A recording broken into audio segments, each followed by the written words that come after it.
Hello class, Assalamu alaikum. This is Muzaffar Kolachi and you are getting this tutorial through Muzaffar's online academy. Sentence structure आप लोग पढ़ रहे हैं। Sentence structure में कुछ चीज़ें समझना काफ़ी ज़रूरी हैं। जैसे सेंटेंस स्ट्रक्चर में आपका क्या क्या समझना ज़रूरी है।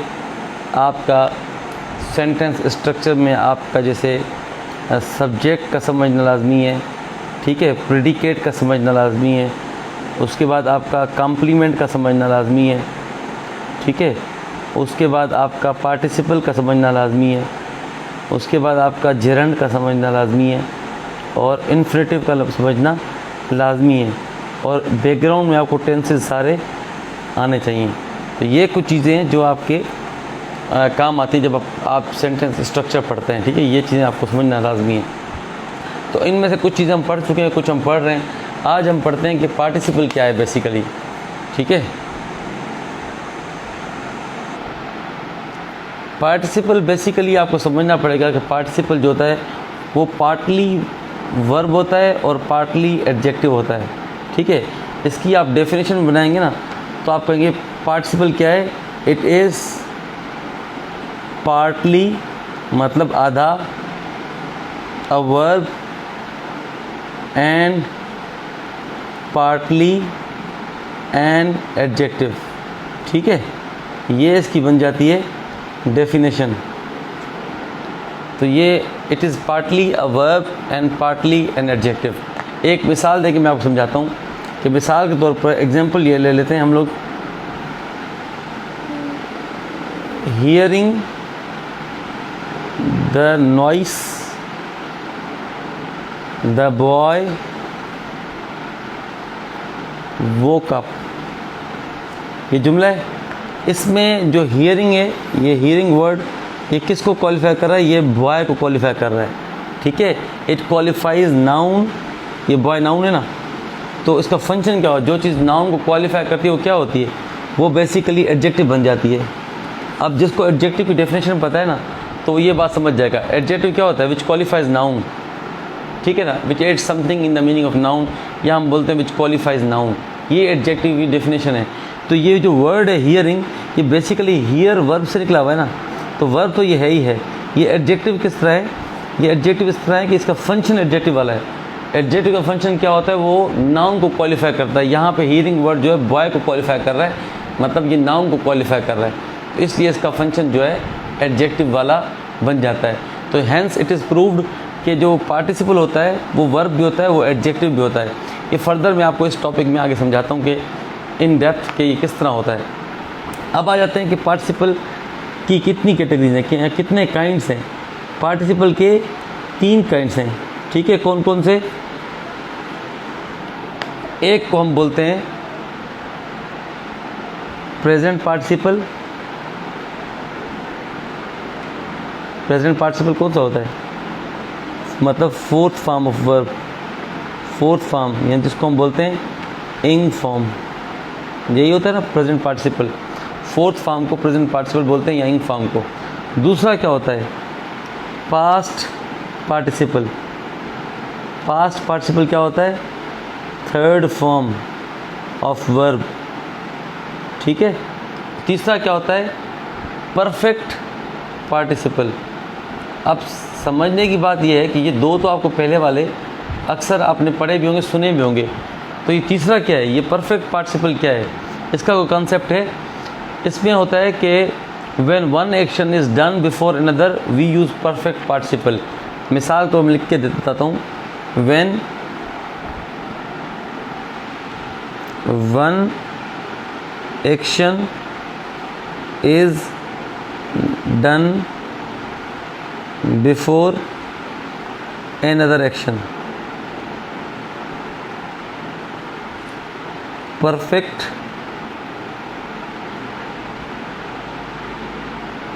participle is used, ठीक है। एग्जाम्पल क्या है वो मैं आपको दूसरे पेज पे समझाता हूँ।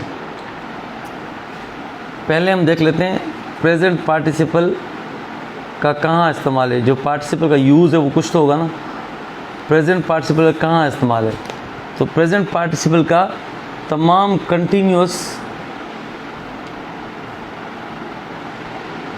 टेंसेस में प्रेजेंट पार्टिसिपल इस्तेमाल होता है। ठीक है, किस तरह? मिसाल को हम बोलेंगे she is knocking at my door. ठीक है, I am calling my friend, he has been waiting for long। मतलब क्या हुआ, ये देख लें, प्रेजेंट इंडेफिनिट का जुमला है, ओ प्रेजेंट कंटिन्यूस का जुमला है, यहाँ पे फिर प्रेजेंट कंटिन्यूस का जुमला है, यहाँ पे क्या है, प्रेजेंट परफेक्ट कंटिन्यूस का जुमला है। मतलब कंटिन्यूस के जो भी टेंसेस आएंगे उनमें क्या होगा, उनमें प्रेजेंट पार्टिसिपल मतलब फोर्थ फॉर्म यूज़ होगी। अब देखते हैं कि पास्ट पार्टिसिपल कहाँ पे इस्तेमाल होता है। पास्ट पार्टिसिपल कहाँ पे इस्तेमाल होता है? पास्ट पार्टिसिपल तमाम परफेक्ट टेंसेस में यूज़ होता है, परफेक्ट टेंसेस में यूज़ होता है। जैसे हम बोलेंगे my father has killed a snake. अब ये क्या है? थर्ड फॉर्म ऑफ वर्ब है, और ये क्या है? ये यहाँ पे परफेक्ट टेंस है, प्रेजेंट परफेक्ट टेंस। इसी तरह पास्ट परफेक्ट में भी जैसे हम बोल सकते हैं he had knocked at my door, या he had transferred some amount to me. Transferred, ये जो थर्ड फॉर्म ऑफ वर्ब है और परफेक्ट टेंसेस में यूज़ हो रही है, इसको हम बोलते हैं पास्ट परफेक्ट, पास्ट पार्टिसिपल मतलब थर्ड फॉर्म ऑफ वर्ब, ये यूज़ हो रही है। अब जो इम्पोर्टेंट है कि परफेक्ट पार्टिसिपल क्या होता है और वो किस तरह यूज़ होता है जुमलों में। परफेक्ट नहीं होगा, परफेक्ट पार्टिसिपल होगा। परफेक्ट पार्टिसिपल किस तरह इस्तेमाल हो रहा है, ये हम थोड़ा सा देख लेते हैं। इसका मैं एक जुमला लिख देता हूँ पहले आपको, फिर उससे बात समझ में आ जाएगी।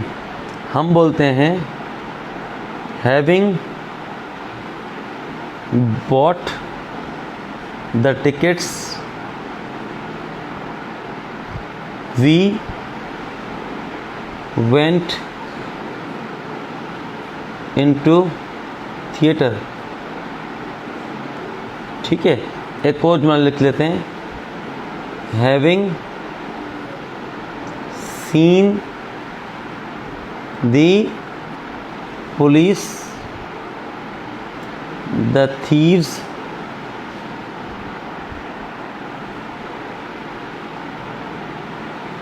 फ्लेड अवे, भाग गए। अब इसमें आप देख सकते हैं कि एक एक्शन से पहले दूसरा एक्शन हो रहा है। Having bought the tickets we went into theatre, तो पहले कौन सा एक्शन हुआ? पहले टिकटें खरीदने का एक्शन हुआ। तो यहाँ पे जो ये हैविंग बॉट लिखा है हमने, ये परफेक्ट पार्टिसिपल है। ठीक है, यहाँ पे हैविंग सीन लिखा है, ये परफेक्ट पार्टिसिपल है। तो ये परफेक्ट पार्टिसिपल बेसिकली होता है।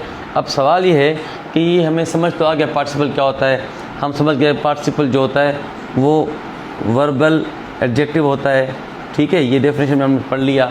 उसके बाद पढ़ लिया हमने कि भाई इसके पार्टिसिपल काइंड्स भी होते हैं तीन, प्रेजेंट पार्टिसिपल, पास्ट पार्टिसिपल और परफेक्ट पार्टिसिपल, वो क्या होते हैं वो भी हमने समझ लिए। अब सवाल किस तरह आएगा, पेपर में क्वेश्चंस किस तरह आते हैं, क्वेश्चंस किस तरह आते हैं वो मैं आपको समझाता हूँ, कौन सी एरर्स होती हैं।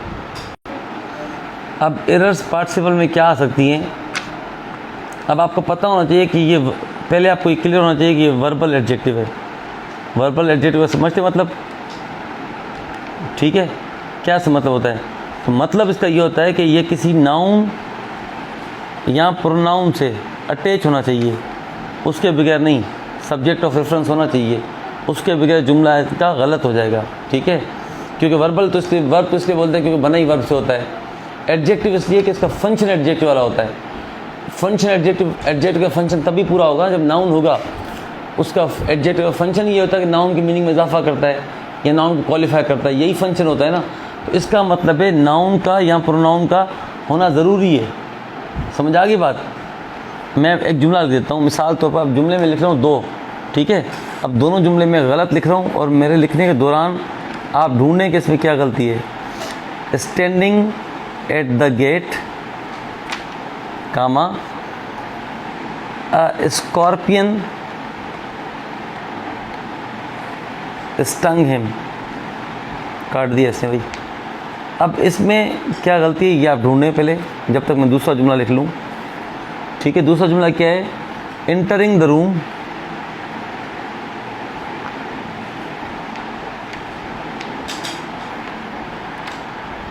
entering the room, the light was quite dazzling. The light was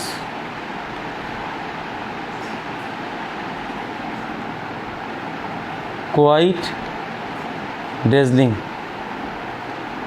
जी जनाब, इसमें दोनों में क्या गलती है? ये मैं वीडियो पास कर रहा हूँ, आप लोग इन गलती ढूंढें और फिर मैं आपको सही करके बताता हूँ। मेरी पॉइंट आपने याद रखनी है कि यहाँ पे नाउन या प्रोनाउन मिसिंग है। अच्छा, होपफुली आपने कर लिया होगा। Standing at the gate, he was stung by the scorpion, he was stung by the scorpion, ऐसे जुमला होना चाहिए था। देखिए पहला जो जुमला है, standing at the gate A scorpion stung him, ऐसा लगा कि स्कॉर्पियन गेट पे खड़ा हुआ था जिसने उसको काटा है। ठीक है, जुमला इस तरह नहीं होगा क्योंकि उसमें नाउन या प्रोनाउन नहीं है। जब नाउन या प्रोनाउन नहीं होगा तो फिर इसका मतलब है कि वो पार्टिसिपल है ही नहीं।